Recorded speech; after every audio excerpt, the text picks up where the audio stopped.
그녀는 그날 바다에서 가장 조용한 소리를 들었다. 끓는 냄비 옆에서조차 파도는 숨을 죽이고 있었다. 주방의 불은 낮았고 메뉴판에 네 번째 줄만이 젖어 있었다. 이너 수프는 늘 그래왔듯 허가를 기다리고 있었다. 이 레스토랑에서는 노래로 조리하는 요리가 존재한다. 악보는 없고 대신 절차서가 있다. 노래는 재료이며 감정은 불순물로 취급된다. 그래서 모든 이너 수프는 반드시 허가를 받아야 한다. 허가는 맛을 보장하지 않는다. 다만 무엇이 남고 무엇이 사라질지를 정할 뿐이다. 그녀는 처음에 단순한 확인 절차라고 생각했다. 음정은 맞았다. 길이도 기준 아니었다. 문제는 감정이었다. 이너의 노래는 항상 조금씩 떨렸고 그 떨림을 측정하는 장비는 오래된 종이처럼 울었다. 담당자는 감정 농도를 묻지 않았다. 대신 오늘은 누구를 위해 끓이나요? 라고 물었다. 그 질문이 허가 항목에 포함되어 있다는 사실을 그녀는 나중에 알았다. 수프가 끓는 동안 노래는 점점 낮아졌다. 마치 누군가의 기억이 식는 것처럼. 이너는 웃고 있었지만 웃음의 이유는 기록되지 않았다. 허가서는 도장이 찍히지 않은 채 반환되었다. 조리는 가능이라는 문장만 남아 있었다. 그 문장이 허가인지 유예인지 알 수 없었다. 손님은 말이 없었다. 수프를 마신 뒤 그는 한참 동안 숟가락을 내려놓지 않았다.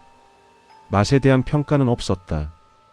대신 그는 잠시 후 자신이 왜 이곳에 왔는지를 묻기 시작했다. 그녀는 그때 깨달았다. 이 수프는 폐기되지 않는다는 규칙이 재료가 아니라 결과에 적용된다는 것을. 어둠 속에서 파도가 속삭이고 낡은 주방에는 소금 냄새가 감돕니다. 이곳에서는 불꽃이 아닌 목소리가 재료를 익힙니다. 규칙 제1항. 이너 수프는 불이 아니라 노래로 끓일 것. 이 주방에서 열은 성대에서 나옵니다.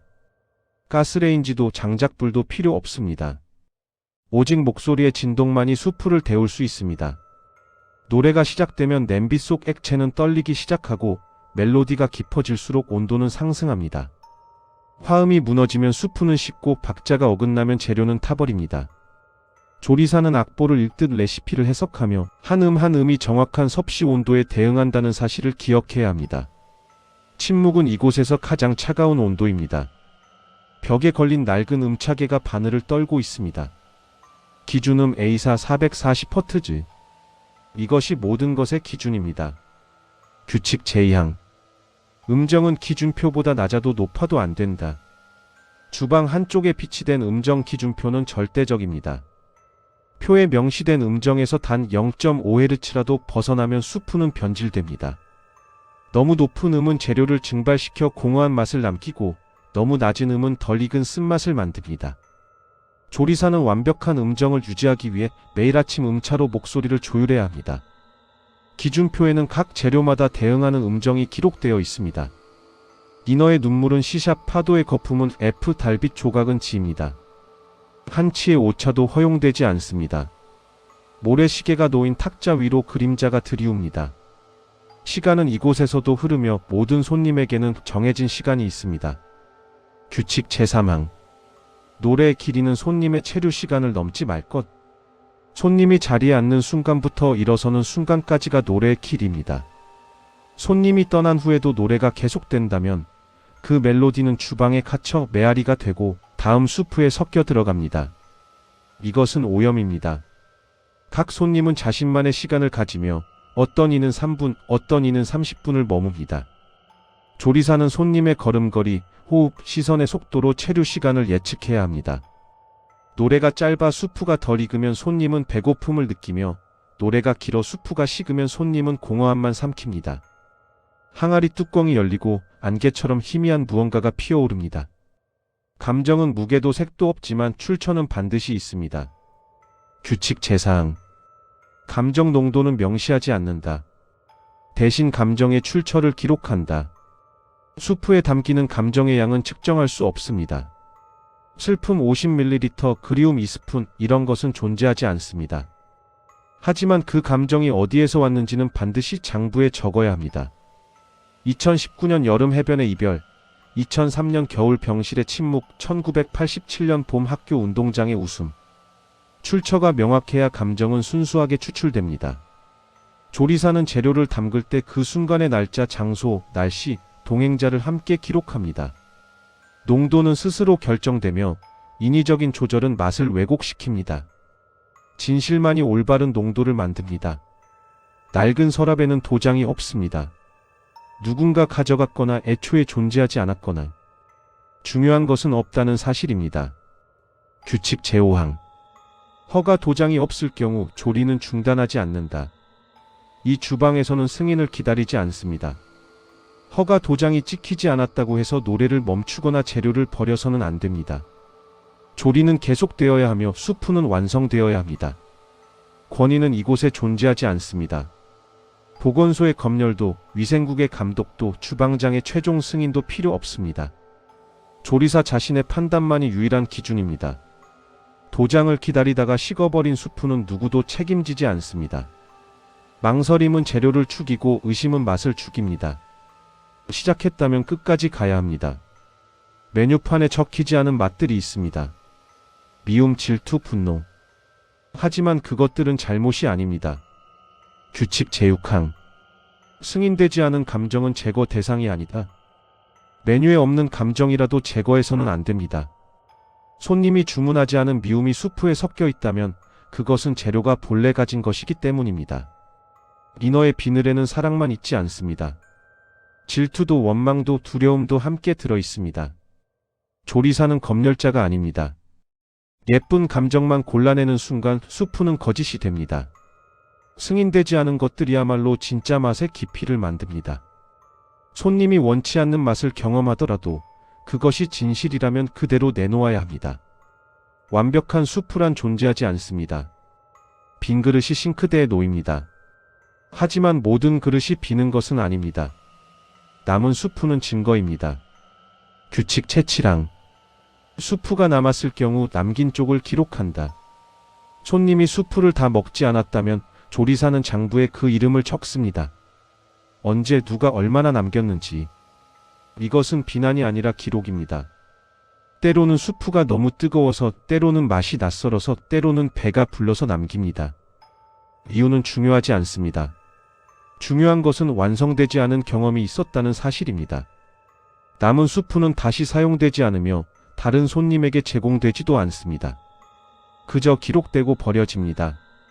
장부를 보면 어떤 손님들이 끝까지 마시고 어떤 손님들이 중간에 멈췄는지 알 수 있습니다. 이것이 주방의 역사입니다. 빈 테이블 앞에 조리사가 섭니다. 손님은 이미 떠났고 질문은 공기 중에 흩어집니다. 대답은 없습니다. 규칙 제8항. 손님의 반응을 묻지 말 것. 기억은 탑하지 않는다. 조리사는 손님에게 맛이 어떠십니까? 라고 물어서는 안 됩니다. 왜냐하면 이 수프를 마신 사람은 기억하지 못하기 때문입니다. 인어 수프는 경험한 순간 기억에서 지워집니다. 손님은 빈 그릇을 보며 자신이 무엇을 먹었는지 알지 못합니다. 단지 배가 불렀다거나 목이 뜨거웠다는 감각만 남을 뿐입니다. 그러므로 반응을 묻는 것은 무의미합니다. 손님은 대답할 수 없고 조리사는 확인할 수 없습니다. 침묵 속에서 다음 주문을 받고 다음 노래를 시작할 뿐입니다. 요리의 성공은 측정되지 않습니다. 문서 더미 사이에서 붉은 글씨로 쓰인 문장이 보입니다. 폐기 조항. 그것은 메뉴가 아닌 다른 것을 지웁니다. 규칙 제9항. 폐기 조항은 메뉴가 아닌 사람에게 적용될 수 있다. 어떤 규정에는 폐기 항목이 있습니다. 유통기한이 지난 재료, 상한 국물, 타버린 양념. 하지만 이 주방의 폐기 조항은 다릅니다. 메뉴를 지우는 것이 아니라 사람을 지울 수 있습니다. 규칙을 너무 많이 어긴 조리사, 노래를 거부한 조리사, 진실을 왜곡한 조리사. 그들의 이름은 장부에서 지워지고 앞치마는 벽에 걸린 채로 남겨집니다. 누가 폐기 조항을 발동하는지는 아무도 모릅니다. 어느 날 갑자기 조리사가 사라지고 그 자리에 다른 누군가가 섭니다. 이전 조리사의 흔적은 남지 않습니다. 경고는 없으며 기회도 주어지지 않습니다. 무대 뒤에서 인어가 노래합니다. 앞에 무엇이 있는지 뒤에 무엇이 남는지 알지 못한 채 그저 노래할 뿐입니다. 규칙 제10항. 인어는 결과를 알지 못한 채 노래해야 한다. 인어는 자신의 노래가 무엇을 만드는지 알아서는 안 됩니다. 수프가 되는지 독이 되는지 치유가 되는지 저주가 되는지. 인어는 단지 노래하라는 명령을 받고 노래를 부릅니다. 결과를 안다면 노래는 변질됩니다. 의도가 섞이고 계산이 들어가고 순수함이 사라집니다. 인어의 노래는 목적 없이 흘러나와야 합니다.